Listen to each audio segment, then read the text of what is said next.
Assalamualaikum warahmatullahi wabarakatuh. Selamat bergabung teman-teman mahasiswa pada pagi hari ini. Saya akan menyampaikan salah satu materi yang sangat penting yang harus diikuti ketika Anda semua masuk di Uniba. Jadi setiap mahasiswa baru yang masuk Uniba harus mengikuti materi saya ini yang berkaitan dengan pencegahan pemakaian barang terlarang bagi Uniba, karena Uniba Universitas Islam Batik, jadi harus meninggalkan apa yang saya sampaikan pada pagi hari ini. Teman-teman yang berbahagia dan yang saya banggakan, mudah-mudahan Anda semua jadi penerus pendidikan di Uniba ini ya. Oleh sebab itu mari kita ikuti berkaitan dengan materi yang saya berikan ini yang berjudul bahaya narkoba dan bagaimana mencegahnya. Jadi ini bukan sesuatu yang mudah, tetapi merupakan sesuatu yang sangat sulit. Mencegah itu lebih sulit ya daripada mengobati. Jadi bagaimana kita mencegah untuk memaksa. Nah, yang pertama, kenapa kita harus mencegah narkoba ini? Ya, kalau di Uniba ini barang yang sangat haram. Manapun juga haram sih ya, apalagi Uniba Universitas Islam. Jadi di universitas manapun ini barang haram. Jadi yang pertama ya berdasarkan Undang-Undang Republik Indonesia nomor 35 ini yang berkaitan dengan narkoba. Yang kedua peraturan presiden, yang ketiga instruksi presiden, yang keempat berkaitan dengan peraturan kepala BNN. Jadi artinya ini semua dilarang itu karena ada dasarnya. Kemudian yang perlu adik-adik ketahui ya, bahwa yang melarang narkoba itu bukan hanya kita semua, tapi presiden pun juga melarang. Bahwa presiden menyampaikan berdasarkan pertemuan presiden pada Musrenbang Mas ya, bahwa menyampaikan Indonesia darurat narkoba. Jadi artinya Indonesia ini sedang menghadapi narkoba. Jadi darurat, harus betul-betul narkoba ini harus dicegah. Bagaimana supaya bangsa pemuda Indonesia itu sehat dari narkoba. Nanti di belakang akan saya jelaskan apa toh akibatnya orang-orang yang mengkonsumsi narkoba.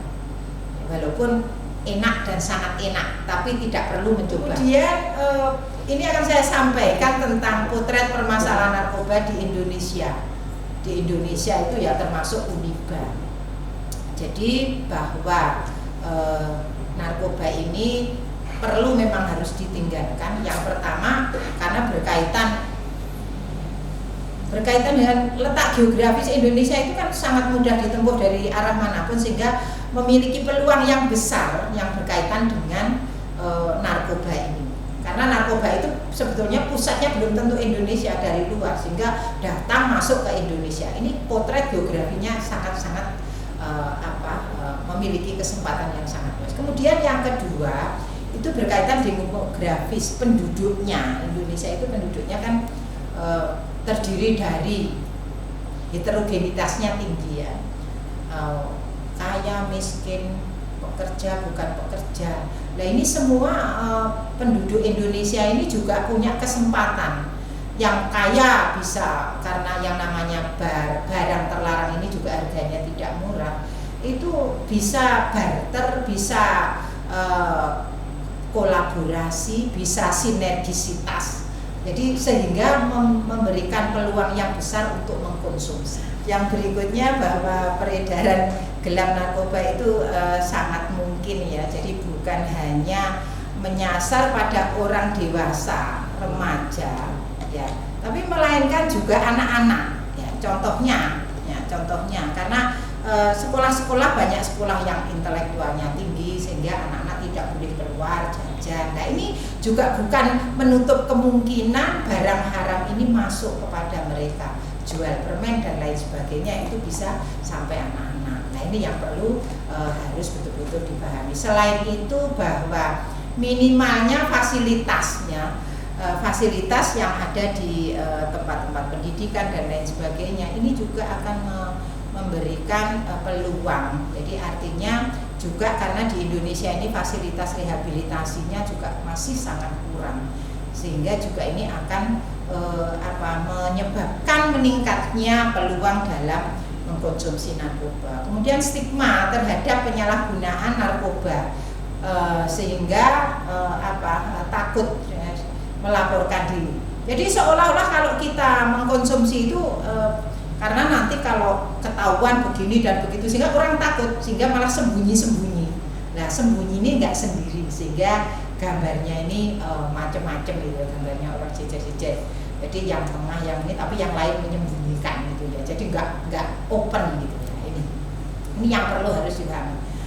Nah, kemudian selain itu juga berkaitan sistem penegakan hukum yang masih kurang. Teman-teman mungkin tahu ya, penegakan hukum di Indonesia ini kan sangat tidak disiplin. Artinya bahwa orang-orang yang terkena narkoba itu belum tentu diberikan hukuman yang sesuai dengan undang-undang yang berlaku, karena yang namanya hukuman itu juga bisa dibeli ya, sehingga orang-orang yang punya duit itu ya mengandalkan diri pada kepemilikannya. Kemudian selain itu juga modusnya macam-macam bisa. Sekarang kita kalau melihat di Indonesia, namanya orang di penjara penyebabnya narkoba itu masih bisa beroperasional di dalam penjara. Nah, ini kan modus namanya. Jadi modus-modus yang terus berkembang itu memang harus ditumpas. Mungkin adik-adik ini tahu dulu waktunya Mas Roy Martin itu sebetulnya sudah dilepas oleh Kapolri, diajak ke Surabaya untuk promosi bebas narkoba. Tapi ternyata di hotel dia itu transaksi. Nah, ini contoh modus-modus yang seperti ini. Jadi adik-adik ini perlu diperhatikan betul apa yang Bu Is sampaikan ini ya, nanti supaya adik-adik menjadi remaja yang sehat ya. Jadi penerus Uniba yang bergengsi, punya mental yang bagus gitu ya.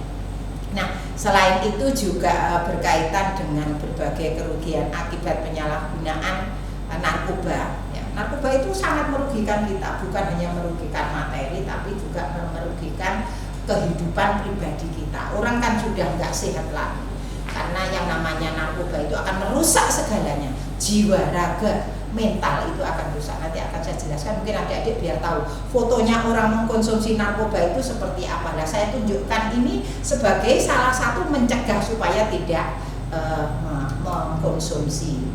Nah, ini yang perlu harus difahami bersama bahwa ancaman berbagai jenis narkoba. Jadi saya tidak akan menjelaskan detail karena biar adik-adik juga tidak mengkonsumsi ya. Jadi ada berbagai jenisnya. Jenis apapun tidak boleh dilarang ini ya, nggak boleh. Jadi jenis-jenisnya apapun tidak boleh. Ya, ini karena jenis ini akan membawa di mana beredarnya. Jadi tidak perlu saya sampaikan. Nah ini ancaman kejahatannya ya. Jadi artinya bahwa bagaimana sebetulnya yang dikatakan ancaman kejahatan cyber. Jadi adik-adik harus paham itu ya. Ini berkaitan dengan penjualannya itu ya. Kan sekarang yang namanya orang mau memiliki sesuatu barang itu kan bisa berbagai cara yang dilakukan. Nah, adik-adik yang saya hormati, yang saya cintai, yang saya banggakan. Jadi ini ancaman-ancaman yang pertama berkaitan dengan service web market. Jadi artinya semuanya pakai web ini. Ya, di web market, terus kemudian crypto market ini pemasaran yang dilakukan dalam mengedarkan narkoba ya. Jadi peredaran narkoba itu dilakukan melalui media sosial dan web. Jadi sekarang ini memang sudah canggih ya, sudah canggih. Jangankan narkoba, kita kalau belanja aja semuanya sudah melalui web ya, melalui online. Nggak ada sekarang yang, apalagi pada musim pandemi corona ini semuanya harus melalui online, nggak ada yang melalui. Nah, ini berbagai macam ini berkaitan dengan pengedaran pasar narkoba, jadi melalui web. Kemudian yang perlu saya sampaikan, inilah klasifikasi penyalahgunaan narkoba. Ada 4 klasifikasi teman-teman. Yang pertama berkaitan dengan coba-coba. Jadi yang coba pakai, coba bayangkan sekian, 979.000 jiwa. Kita bayangkan semua. Mudah-mudahan kita tidak masuk dan yakin kita tidak masuk di dalamnya. Ya, itu yang baru coba-coba, dilat-dilat, pengen tahu, pengen apa kan gitu toh. Nah, ini sekian ini coba bayangkan. Ini yang nanti akan merusak jiwa masa depan Indonesia. Ya. Kemudian yang kedua adalah ini yang termasuk teratur pakai, sudah mencoba tadi, rasanya enak, tak coba gitu ya. Terus teratur, wes saya hanya 1 bulan saja, 1 bulan. Nah ini jumlahnya berapa teman-teman? Sekian itu, berapa itu Mas Mahar? 776.000 jiwa, bayangkan. Ya, bayangkan itu 776.000 jiwa. Terus kemudian yang pecandu suntik teman-teman, yang pecandu suntik. Kalau sekarang ini kan laporan akhir tahun. Kalau sekarang mungkin lebih dari 50.000 jiwa yang pecandu itu. Jadi suntik tapi nyuntik narkoba itu ya ini. Dan kemudian yang pecandu non suntik itu sekarang sudah lebih dari itu kan 1.519 juta jiwa, juta loh semuanya ya. Jadi bukan hanya ini, berarti kalau penduduk kita itu sekitar 253 juta jiwa. Sekarang yang memakai sini, coba yang sehat berapanya? Maka kita ini harus menjadi pelopor pemuda-pemudi yang sehat, mahasiswa yang sehat tanpa narkoba. Sehingga Anda betul banget masuk di Uniba. Karena kalau Anda masuk di Uniba tidak mungkin akan menyentuh barang haram ini. Karena selalu di Uniba kita akan selalu bergelut dengan agama, teman-teman itu. Nah, kemudian selanjutnya, nah ini adik-adik yang saya cintai, mahasiswa baru yang mudah-mudahan oleh Allah besok diberikan tempat hidup yang baik semuanya, ya. Kita melihat dari penyalahgunaan narkoba yang berdasarkan pengelompokan. Ini saya kelompokkan ya. Coba kira-kira adik-adik masuk di mana kira-kira ya? Ya, masuk di mana kira-kira pengelompokannya? Ya. Jadi pengelompokan orang yang menggunakan narkoba. Masuk di mana ini, Mas Maharaji? Masuk enggak di sini, Mas Mahar? Enggak masuk kan ya? Kita enggak masuk ini ya. Na'udzubillah min dzalik, kita menjadi orang yang taat agama untuk menjauhi larangan Allah. Ini barang haram adalah barang larangan Allah. Nah, ini coba yang memakai narkoba itu pekerja itu sebesar 59%. Nah, 59% pekerja menggunakan narkoba. Kemudian yang kedua pelajar. Nah, pelajar itu ya termasuk mahasiswa itu 24% pengguna. Kemudian populasi umum, ya, populasi umum bisa rumah tangga, bisa yang lain lah ya, pokoknya yang tidak termasuk pelajar dan pekerja itu 17%. Coba ngeri ya. Oleh sebab itu jangan lupa selalu kita tegakkan agama kita. Kalau di Uniba selalu sholat jamaah, selalu mengikuti kajian-kajian di dalam masjid supaya kita menjauhi barang-barang yang terlarang ini, barang haram itu. Nah, saya hanya sekilas saja. Apa itu narkoba? Pokoknya narkoba itu narkotika, psikotropika dan bahan berbahaya. Semuanya larangan. Ya, semuanya larangan. Menurut Quran juga larangan, menurut pemerintah juga larangan. Jadi perlu kita tinggalkan. Pesan saya hanya itu. Jadi adik-adik kalau sudah namanya narkoba, ya narkoba terus di mana-mana ada drug itu berarti semuanya larangan. Jangan sampai menyentuh, karena tadi Bu Is di depan sudah saya sampaikan ada 4 klasifikasi, ada yang coba-coba 7.007 sekian tadi ya. Jadi jangan sampai masuk itu. Kita mending jadi pemuda penerus bangsa yang sehat tanpa narkoba, sehingga kuliahnya di Uniba ya.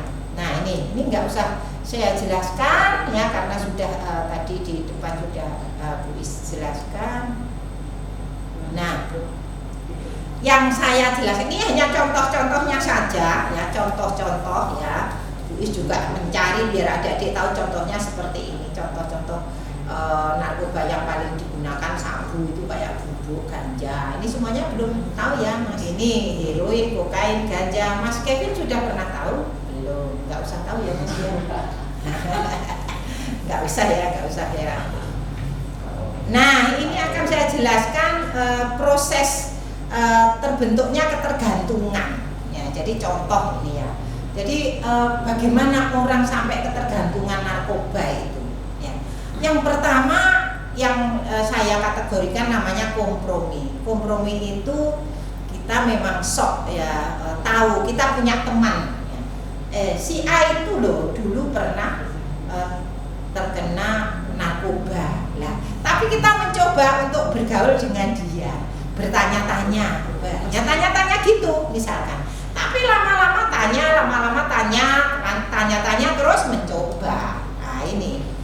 Kemudian yang kedua, kalau sudah bergaul kemudian lalu melakukan coba-coba ya.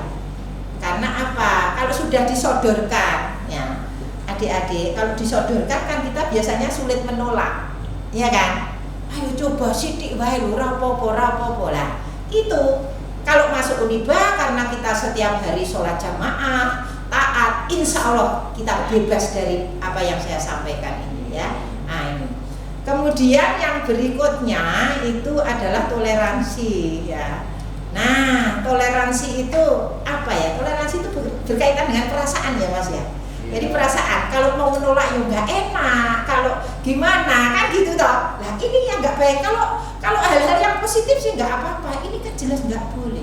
Namanya aja barang terlarang, kan nggak boleh. Nah sehingga maka yang ketiga itu toleransi, pemakaian sosial hanya saat bergaul. Pas bareng koncone ngerokok, padahal aslinya nggak rokok. Rokok ini karena hanya katanya untuk kebersamaan, kan nggak boleh, iya kan? Misalkan contoh. Terus yang kedua ya saat stres, saat sedih karena Mas Mahar mungkin putus pacar, ya pelariannya ke situ ya. Terus kemudian ada masalah. Kalau kita dekat dengan Allah, masalah yang sesulit apapun, apa yang kita lakukan? Bukan mendekati barang berlarang, tapi kita wudhu, sholat, ngaji. Itulah Uniba. Uniba selalu mengajarkan pada hal-hal yang bagaimana kita hidup ini di dunia tidak lama, tapi hidup di akhiratnya yang lebih lama. Oleh sebab itu hal-hal yang disampaikan ini ya baik yang toleransi pemakaian sosial maupun situasional. Jadi situasional itu jangan lupa saat kesal dimarahin bosnya, larinya minum kan gitu ya. Kalau minum es teh nggak apa-apa, sehat. Minum jus oke. Kemudian sedih sedang ditinggal pacar, salib misalkan, ya kan? Sedih pelariannya itu, kecewa itu ya. Insya Allah kalau di Uniba enggak, karena sekali lagi adik-adik besok kalau sudah kuliah offline di Uniba, waktunya sholat zuhur jamaah, sholat asar jamaah, selalu jamaah, sehingga kita selalu dekat dengan Allah. Adik-adik mahasiswa yang saya cintai dan yang saya banggakan, proses terbentuknya ketergantungan narkoba yang keempat, kebiasaan. Tadi di depan sudah Bu jelaskan ada 4 tadi ya. Mencoba, setelah mencoba kadang-kadang gitu ya tadi. Terus ada yang rutin, ada yang candu, ada yang suntikan, ada yang minum. Nah ini kebiasaan pemakaian jadi semakin sering. Jadi terus ya, karena contoh saja kalau kita sudah biasa pagi minum teh hangat, rasanya enak ya, mesti harus minta terus lah ini. Nah, oleh sebab itu saya berharap semuanya ini jangan ada pada kita ya, semuanya jangan ada pada kita. Nah, kemudian yang kelima puncaknya tahap ketergantungan ya. Bila tidak memakai ya, jadi dia akan sukal itu artinya akan mengalami kerusakan pada seluruh organ. Nanti akan saya tunjukkan seperti apa toh orang pecandu itu organnya ya, yang akhirnya pasti meninggal. Jadi kita sering sekali mendengar berita bahwa orang yang meninggal karena sabu-sabu, karena oplosan, karena apalah ini karena tidak menyayangi diri sendiri. Orang yang mengorbankan dirinya dengan bahan terlarang ini berarti tidak menyayangi dirinya, padahal Allah itu menyayangi kita semua. Nah, ini saya tunjukkan adik-adik. Lihat ini ya nanti fisik-fisik orang yang narkoba, lihat ngeri enggak? Ya memang tak tunjukkan biar ngeri. Kalau ngeri kan tidak akan mencoba gitu ya. Kayak gini nih coba. Padahal adik-adik ini cantik, cakep semua ya.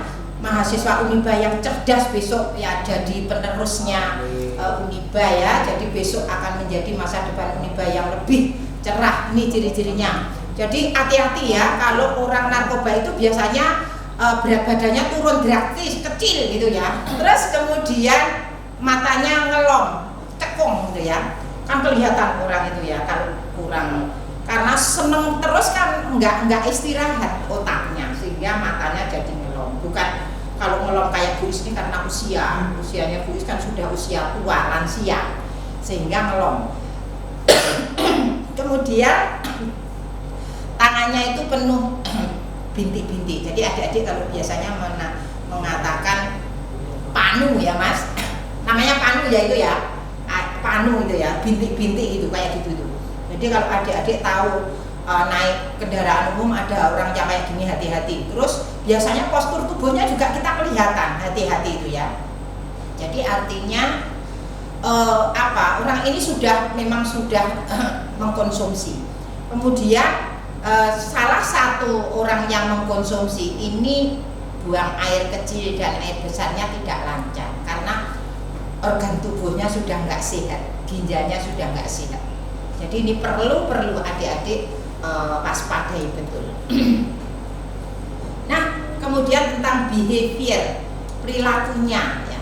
Jadi perilaku orang yang mengkonsumsi narkoba itu ya, jadi kalau mahasiswa Uniba nggak cocok. Mahasiswa Uniba itu harus cerdas, tidak males, rajin, kreatif gitu ya. Nanti kalau sudah kuliah selalu membaca jurnal, selalu membuat summary jurnal sehingga tidak usah kayak gini, males gitu ya. Belajar males, ini males, kemudian memiliki sikap yang tidak peduli. Lah ini malah ibunya ini yang mengkonsumsi ini ya. Ibunya nggak peduli terhadap anaknya. Coba lihat, ini kan nggak bagus. Kemudian suka mencuri ya, karena barang haram ini itu kan mesti harus beli, nggak ada yang cuma-cuma, sehingga jadi perilakunya nggak baik, mencuri. Kemudian dia tidak mau kehabisan uang. Nah, sehingga karena uangnya habis untuk membeli, maka timbullah perilaku nggak baik, itu namanya ya, mencuri. Jangan sampai ya teman-teman, adik-adik yang cerdas, yang baik, yang masuk Uniba ini karena mempertimbangkan selain ilmu juga agama. Mudah-mudahan besok betul-betul menjadi penerus bangsa ini yang cerdas, sehat, tanpa narkoba. Setuju? Setuju. Nah ini ya, jadi dia itu nggak suka di kantor, di kampus itu nggak suka, sukanya kayak gini nih, coba lihat. Tidurnya aja di sini karena dia merasa nyaman gitu ya. Padahal kalau dilihat orang sehat seperti kita, ini kan aneh orang-orang kayak gini ya. Tapi dia karena otaknya sudah dibalik karena mengkonsumsi narkoba itu, ini merasa surga ini. Ya, surga. Padahal kalau kita orang sehat kan bukan. Ya. Kemudian nggak pernah mandi, takut air. Jadi bahkan ini pokoknya kalau orang Islam seperti kita nggak cocok. Sehingga ini perlu kita tinggalkan. Uniba terdiri dari muda-mudi, tua maupun lansia seperti Bu Is yang sehat secara agama. Tidak pernah menyentuh barang-barang haram ini ya. Sering batuk, sering pilek, hati-hati kalau batuk pilek sekarang corona. Ya kan? Kalau Anda mengkonsumsi nanti bisa kena corona ya. Gitu. Terus nggak bisa ngomong, lama-lama ya jadi stroke. Kalau Anda mengatakan orang mengkonsumsi narkoba itu fly, gitu ya, sempoyongan gitu ya, jadi nggak sadar gitu ya. Nah kemudian, nah ini ya teman-teman, jadi memang ini salah satu pencegahan Anda semua harus saya tunjukkan ini. Kan nggak seneng ya, senengnya cantik, kalau wanita yang pakai jilbab cantik ya. Kalau sudah seperti Bu Is ini ya nggak cantik karena sudah lansia. Yang cantik itu mesti seperti Anda yang baru masuk Unibah ini cantik semua. Nah ini contoh. Apakah Anda semua mau seperti kayak gini? Ya kan? Ini kan akibat semuanya ya, akibat. Hati-hati yang sering nyeri kepala. Diingat-ingat apakah pernah mengkonsumsi atau tidak ini ya. Ya, hati-hati ini ya. Terus sering mengeluarkan air mata. Kemudian mohon maaf, orang-orang yang mengkonsumsi ini biasanya keringatnya baunya nggak enak. Baunya nggak enak. Terus kalau ngomong ini baunya juga nggak enak. Adik-adik yang saya cintai ya, Bu Is ini sudah lama di Unibah dan pernah sering membimbing mahasiswa. Saya baru saja, tapi ini sudah lulus untungnya. Ya, saya pernah menemui mahasiswa yang konsultasi baru minum. Nah, matanya merah, nggak sisiran, terus kayak bangun tidur. Ketika saya tanya tentang skripsinya, baunya Masya Allah. Saya suruh keluar mandi dulu, besok kesini lagi. Saya nggak mau. Nah itu. Ya ternyata ketika lulus ya hati-hati. Jadi karena mahasiswa nggak sehat itu ya, Anda semua harus sehat. Nah ini contohnya itu. Nah adik-adik yang perlu kita pahami bersama bahwa kita harus betul-betul ya meninggalkan barang haram ini, melupakan barang haram ini ya, bahwa karena orang-orang yang mengkonsumsi itu juga akan meningkatkan emosi ya. Kenapa? Ya, karena sangat sensitif, segala sesuatu cepat bosan. Ya, ini contohnya itu ya. Nah, kemudian selain itu ya, kita kalau melihat orang-orang yang misalkan contoh karena mungkin enggak Islam itu ya, orang yang ikut balap internasional, petinju itu mungkin juga memakai namanya doping ya Mas. Dopingnya itu juga mengandung barang haram ini karena mereka tidak Islam gitu ya. Tapi kalau orang Islam nggak ada lomba baca Al-Quran, nggak mungkin mengkonsumsi ini ya kan. Maka adik-adik yang ada di Unibah ini lombanya lomba MTQ besok, sehingga tidak akan menggunakan ini, tapi minum jahe, minum jeruk. Nah itu menyebabkan sehat. Nah ini. Nah kemudian ini contoh dampak akan saya jelaskan sedikit aja biar adik-adik tahu gitu ya. Nah ini adalah orang-orang yang sudah artinya sudah nggak bisa meninggalkan. Setiap hari kalau setelah mengkonsumsi itu dia selalu membayangkan hal-hal yang indah-indah. Jadi nggak mau menerima kenyataan dunia. Bahwa kalau kita, contohnya kalau kita ingin masuk surga, kita harus malam bangun sholat tahajud, kemudian kita harus Jumatan walaupun masjidnya jauh dan lain sebagainya. Dia hanya membayangkan surga. Nah, padahal kenyataannya seperti ini. Ini adalah penglihatannya kita orang sehat, tapi penglihatan dia ini. Nah ini loh, wah. Nah ini kalau overdosis kayak gini nih gambarnya. Bagi kita jelek, bagi dia enggak. Nah ini bayangannya kayak gini, tapi sebetulnya ini loh. Iya kan? Sebetulnya ini, tapi bayangan dia ini. Nah, ini bayangannya dia ini, sebetulnya ini. Nah, ini teman-teman harus kita tinggalkan.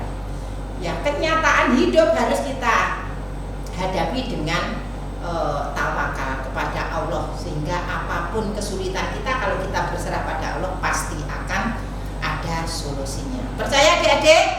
Percaya. Bersama Allah kita selalu selamat dunia dan akhirat. Amin. Ada macam-macam ini ya, ini berkaitan dengan akibat penggunaan. Nah ini ya, melihat ini kan nggak cantik ya, lebih cantik melihat Bupis ya ini ya Mas. Iya kan? Ya.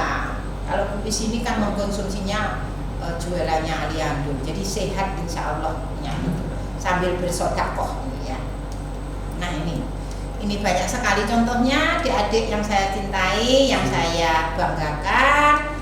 Adik-adik ini adalah ini nyata. Jadi ini foto-foto yang saya dapatkan dari BNN. Jadi BNN itu betul-betul sudah tahu. Nah, dari berbagai hal tadi yang Bu Is sebutkan, jelaskan tadi, Bu Is contohkan tadi, mohon adik-adik untuk diingat-ingat. Nah, kenapa kok seperti itu? Nah, ini adalah faktor penyebabnya. Ya. Faktor penyebab penyalahgunaan narkoba ini adalah lingkaran setan yang tidak akan bisa dilepas satupun. Yang pertama karena pribadinya yang tadi suka sosial, terus kemudian behaviornya nggak suka, bisa menolak, basa-basi tadi loh. Maka kita kalau berkaitan dengan ini kita harus serius, no drug ya, jadi jangan sampai, harus kita tolak ya Mas ya, jangan sampai nyoba-nyoba sidik aku sih pakai apa, enggak, pokoknya enggak gitu ya, enggak. Nah itu jadi kita harus punya pribadi dan diri sendiri yang disiplin untuk menolak larangan berkaitan dengan narkoba. Kemudian yang kedua berkaitan dengan keluarga. Jadi mohon maaf, keluarga yang tidak harmonis itu biasanya pelariannya anak-anaknya juga hal-hal yang seperti ini ya. Oleh sebab itu jadilah orang tua yang menjadi public figure anak-anak, menjadikan contoh ya. Orang tuanya kalau nggak aneh-aneh, mesti anaknya juga nggak aneh-aneh ya. Kalau orang tuanya lurus saja, terutama kalau kuliahnya di Uniba, kerjanya di Uniba, insya Allah berkah barokah, ya kan? Ya, Uniba itu selalu memberikan keberkahan hidup kepada kita semua. Jadi untuk menata keluarga yang harmonis secara agamis. Kemudian jangan bergaul dengan kelompok-kelompok, jangan punya kelompok-kelompok ya, kelompok-kelompok yang tidak jelas. Jadi kalau kelompok yang seperti yang di Uniba, UKMI dan lain sebagainya, silakan. Jadi semua kegiatan mahasiswa di Uniba harus diikuti karena itu akan menjauhkan Anda dari barang-barang berlarang, ya kan? Nah, kemudian kita hidup harus menciptakan lingkungan yang sehat. Yang sehat itu artinya jauh dari barang-barang terlarang ini. Kalau kita kebiasaan hidup kita dengan Islami, kemudian juga dengan orang-orang yang seagama dengan kita, insya Allah ya, Bu Is itu belum pernah hidup dengan orang yang tidak baik, karena Uniba ini orangnya baik semua, insya Allah ya Mas ya. Harus percaya ini ya, harus percaya. Bu Is sejak tahun 88 di sini sampai sekarang belum menemukan apapun tanpa seizin Allah. Semuanya seizin Allah, pasti Allah mengizinkan dan semua untuk kebaikan. Jangan meremehkan Uniba. Jadi adik-adik yang sudah masuk ini harus yakin besok jadi orang besar, karena alumni Uniba banyak orang besar. Nah, ini nggak usah saya jelaskan detail, nanti adik-adik bisa pahami sendiri karena berbagai hal sudah saya jelaskan. Ini sebetulnya adalah merupakan detailnya daripada hal-hal yang sudah saya jelaskan. Contohnya misalkan bersih narkoba, mewujudkan lingkungan masyarakat, pemerintah, tempat kerja, kampus, sekolah, dan yang bersih daripada narkoba. Jadi intinya bahwa strategi dan kebijakan P4GN ini semuanya harus dilakukan demi kebaikan, komitmen, kemudian regulasi anti narkoba harus kita taati ya, semuanya ya. Jadi artinya bahwa konsolidasi dan kekuatan semuanya bersih narkoba dan deteksi diri. Jadi kalau kita merasa-rasa harus kita mendeteksi diri. Nah ini. Nah kemudian ini adalah berkaitan dengan hal-hal yang harus dilakukan bila ada keluarga kerabat sebagai penyalahguna. Jadi kita harus sigap melihat dari keluarga, kemudian kita bawa ke mana? Ke petugas. Ini petugas dalam penanganan narkoba dan mesti ada. Solo juga sudah ada.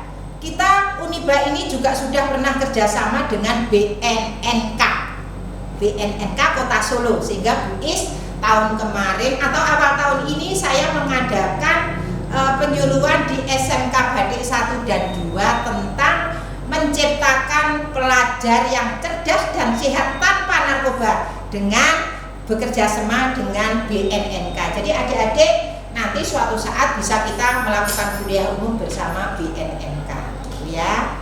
Nah